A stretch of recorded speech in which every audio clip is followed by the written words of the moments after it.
Welcome everyone. I was a last minute addition to the schedule like many other people. I think Bob just pulled up his phone and said I'm going to call all my old friends and have them fly in or come over and give a talk. I didn't have to go very far. I'm just down the street at the Center for Biodiversity Genomics, where BOLD and the mBRAVE platforms are hosted. So with a 10-minute slot to cover two platforms, I thought I'd take a very high-level approach to these. So the Barcode of Life data systems, I think most people know about the Barcode of Life data systems, so I'll touch on that very briefly. It was created in 2005 originally, currently in its fourth version. It is a platform that's designed to support the construction of reference libraries, primarily based on barcode sequences, but it's since been expanded to include a range of different markers. Currently, support for markers extends out to about 200 different markers. BOLD has been used and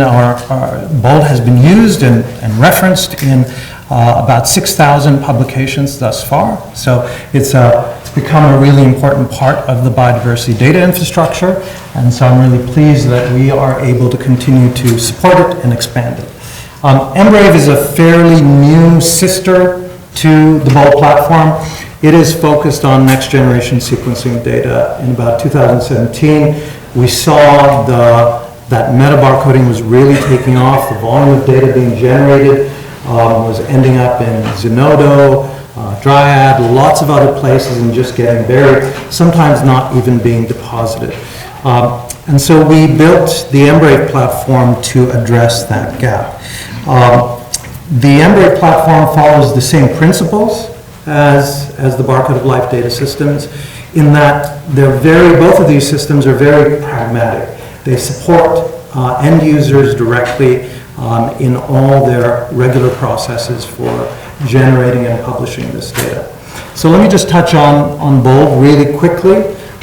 Key functionalities, it's a data and project management framework, currently holds about 12 million barcode records and expanding at a rate.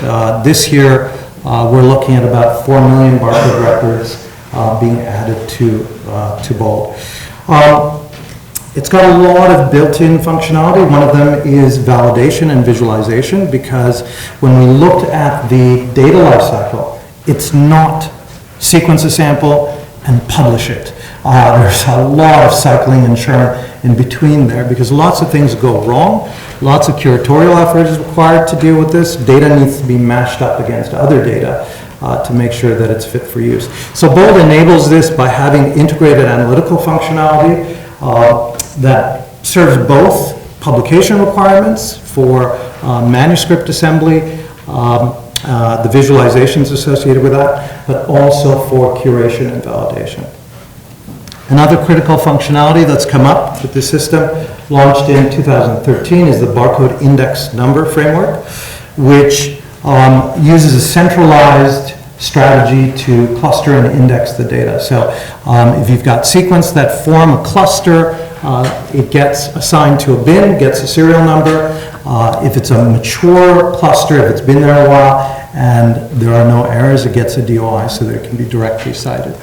The bin system is now approaching a point where it's being used to define new species. There's a lot of debate going on in the taxonomic community about how such a framework can be used to bridge the gap that we recognize as dark taxa. So BOLD sits alongside another organization like Unite, where we're starting to tackle that gap. For the past 15, 17 years, BOLD has been focused on one group of users, the data producers, because we recognized that there was a big gap in the functionality and tools available to get high quality DNA barcode data out.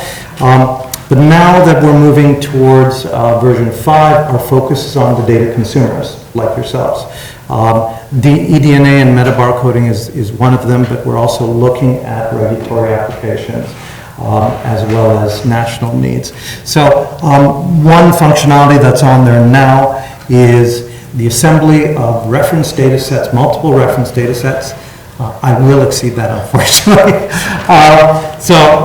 Reference data sets that are published and available using frictionless data standards. So these are available now. You can download the entirety of BOLD, all public records on BOLD, as a single data set, as well as national thematic and taxonomic data sets with summary information. So one example of this, my colleague Dirk Steinke talked about this yesterday. We've created an authoritative reference library for Canada that's been intensely validated and made available, and versions of that can be pushed out. We just recently did a live validation of that data set, and in comparison with BOLD proper, the entire database, the results are of a much greater quality. On top of that, in terms of making high volume data downloads available, as part of BOLD 5, we've got some dashboards coming out that provide the ability for nations that have data that need to pull it off of BOLD, having both APIs and dashboards that they can use to track what's going on with DNA barcoding reference library construction in their nations. We'll also be rolling things out at the institutional level so that there's a central dashboard for tracking progress on this, because we find that the world is somewhat uneven in its, extensively uneven in its investment in reference library construction, and we have to try and identify those gaps and push people to fill them. So, jumping over to mBRAVE. mBRAVE is now grown quite large. It holds about 200 terabytes of NGS data from a range of different projects. It supports two very focused strategies for utilization of next generation sequencing. One is traditional metabarcoding. You get samples, you amplify target amplicons, and you identify them to generate community composition, and look at how that community composition either changes over time or compares with reference sites. So very, very common, very standardized approach to dealing with this. The other is for reference library construction using next generation sequencing data. And so this ends up being more complex than first generation sequencing using Sanger for two reasons. One, you've got a ton of data to go through. So no longer can you look at trace files and evaluate them. You've got to deal with it in a big data sense. The other is when you sequence an individual organism, you get its symbiome. You get not just the organism, but you also get the other organisms that parasitize it, that it's come in contact with. And so we embrace that with this platform. It's not noise, it's useful information that you can generate associative connections and networks for. So mBRAVE deals with those two tracks. In terms of key functionality, when you're dealing with this volume of data, being able to manage it in a very friendly GUI is critical. And so mBRAVE provides that. It opens up the black box. So the traditional metabarcoding eDNA analysis pipeline involves a series of steps, but usually it's a black box where you put something in because you've used someone else's pipeline or one that's defined, and you get something out, and you just take that at face value. mBRAVE provides checks and balances all along those stages so that you can look at quality values throughout. You can also adjust analytical parameters and quickly see how that changes your outcome. I think the music's about to start, I suspect. On top of that, in terms of uploading FASTQ files, there are lots of easy ways to do that. Dropboxes are coming out, as well as sort of BitTorrent type uploads where you can streamline the pushing of that data. But one of the most common things you get is community composition. But you don't just get a hit table of what you found. You get interactive dashboards that you can operate on the data with. You can also combine multiple runs, look at technical replicates and compare them. So you've got the initial analysis, which generates your hit table, And then you've got the second level analysis where you can combine multiple runs and look at patterns across those. So on top of being a repository, you can actually operate on that data. Additionally, mBRAVE is tightly integrated with BOLD. So I said earlier that BOLD is designed for reference library construction. So the workflow is to go and select what you want to have included as a reference library on BOLD, define a data set. The data set can have a DOI minted and associated with it, and then you import that data set to mBRAVE using single sign-on, and you can apply that to any particular run. You can use multiple data sets as reference libraries on mBRAVE, because it's really critical that we have controlled reference libraries instead of using just a big bulk of data that we download from BOLD or NCBI, because those are turning out to be clearinghouses, not authoritative libraries. So in terms of the data model, obviously mBRAVE has the sequence data, but because it does the analysis on the platform, it's also got the analytical metadata, which turns out to be really important. How you get your ASVs, how you get your OTUs and assignments is really critical to ensure comparability of these data elements. And so beneath that sample metadata, we're using the Genomic Standards Consortium. But we're also looking at domain-specific extensions so that we can support a range of different use cases. So if there are any requirements, please reach out. We don't really publicize mBRAVE so much because of the high volume of data that we have to carry, but we just put in an application for a petabyte scale storage array, and so that's going to allow us to support a much larger community, and so I look forward to having those conversations.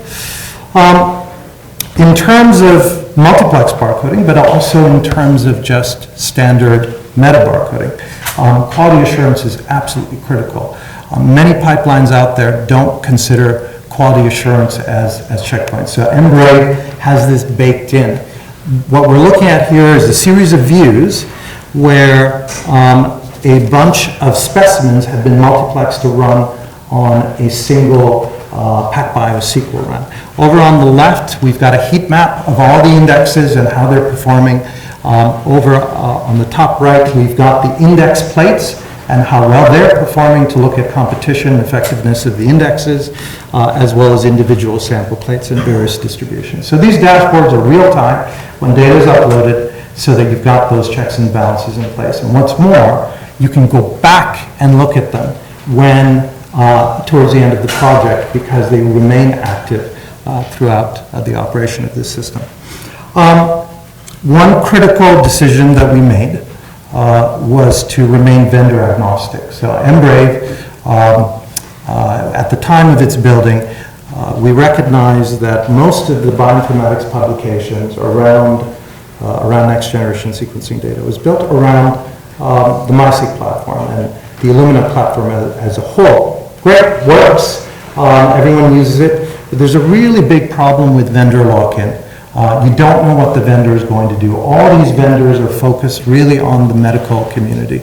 And so if they change their technology, they discontinue something, we're at the whim of these vendors.